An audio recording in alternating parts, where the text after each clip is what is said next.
Now, police in Australia say they've made what's thought to be the country's biggest ever drug bust, seizing cocaine with a street value of $1 billion. The joint operation with the United States has led to 12 arrests linked to a Mexican cartel. Australian police had been following the delivery for months and at the last minute substituted the cargo with fake drugs. From Sydney, Phil Mercer reports.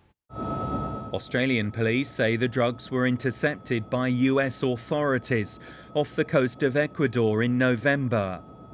The large haul of cocaine was bound for Western Australia. Investigators substituted the illicit cargo with plaster of Paris, a fine white powder. The shipment was dropped into the Indian Ocean west of Perth and monitored by drones and helicopters.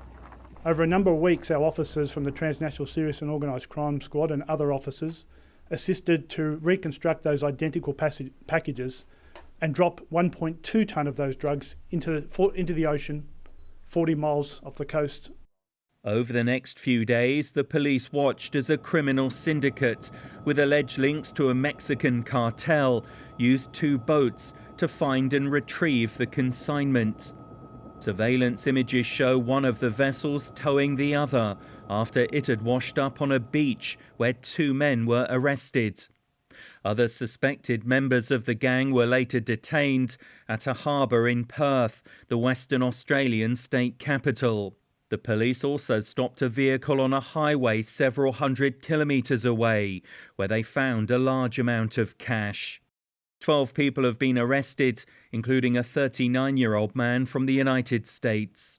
Law enforcement authorities say Australia's appetite for illegal drugs makes it a potentially lucrative destination for traffickers, but not this time. This haul is estimated to be about half of Australia's annual consumption of cocaine. Phil Mercer, BBC News, Sydney.